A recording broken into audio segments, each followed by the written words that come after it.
Canada confirms new armored vehicle shipment to Ukraine.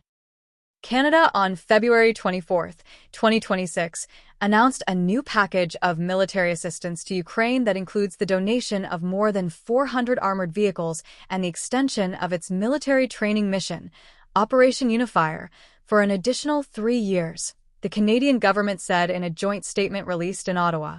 The announcement coincides with the 4th anniversary of Russia's full-scale invasion of Ukraine and reaffirms Canada's continued military and political support for Kyiv as the war enters its 5th year.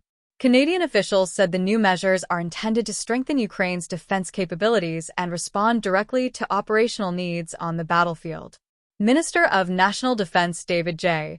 McGuinty confirmed that Operation UNIFIER will now continue through 2029, allowing the Canadian Armed Forces to expand training and capacity-building efforts for Ukrainian personnel.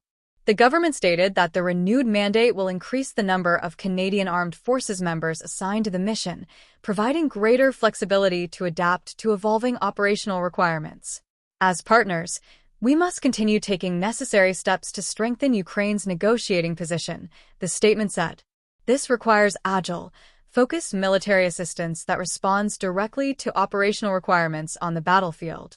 Alongside the mission extension, Canada approved $2 billion in military assistance for fiscal year 2026 to 27, aimed at ensuring the armed forces of Ukraine maintain access to equipment and capabilities required for territorial defense. According to the announcement, the military aid package includes over 400 armored vehicles, among them 66 Light Armored Vehicle 6 (LAV-6) platforms produced by General Dynamics and 383 Senator armored vehicles manufactured by Canadian company Rosehill. Canada was among the first countries to transfer armored vehicles to Ukraine after Russia launched its full-scale invasion in 2022. The Rosehill Senator vehicles became some of the earliest armored platforms delivered under wartime military aid programs and were rapidly integrated into Ukrainian frontline and rear area operations. Since then, the Senator has become one of the most widely fielded Western-supplied armored vehicles in Ukrainian service.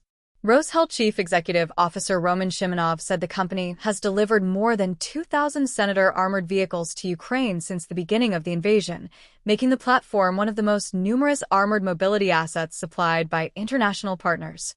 The Canadian government said the broader assistance package is designed to sustain Ukraine's operational resilience while supporting long-term defense capacity. In parallel announcements, Minister of Foreign Affairs Anita Anand confirmed an additional $20 million contribution to the Ukraine Energy Support Fund, intended to help repair and rebuild energy infrastructure damaged by Russian strikes through competitive procurement processes. Canada also introduced new economic measures targeting Russia, including sanctions against 21 individuals, 53 entities, and 100 vessels associated with Russia's shadow fleet under the Special Economic Measures (Russia) regulations. Ottawa additionally lowered its price cap on Russian crude oil from $47.60 to $44.10 per barrel, aiming to further restrict Russian energy revenues.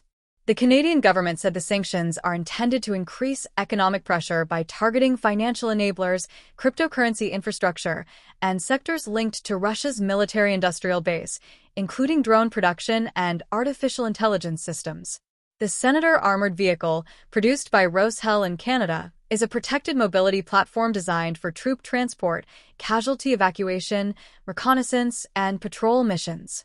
Built on a commercial truck chassis with ballistic protection, the vehicle offers resistance against small arms fire and explosive threats while maintaining high mobility on roads and rough terrain. In Ukraine, Senators have been widely used for troop movement near contested areas, evacuation of wounded personnel, and protection of logistics convoys operating under drone and artillery threat. Their relatively simple maintenance requirements and rapid production timeline allowed large numbers to be delivered quickly compared with heavier armored systems.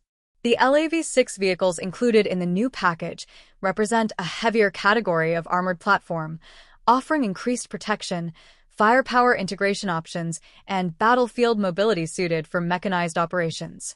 Operation UNIFIER, first launched in 2015 following Russia's initial aggression against Ukraine, has trained tens of thousands of Ukrainian service members. After the 2022 invasion, Training activities were relocated primarily to Allied territory in Europe, where Canadian instructors continue preparing Ukrainian recruits and leadership cadres.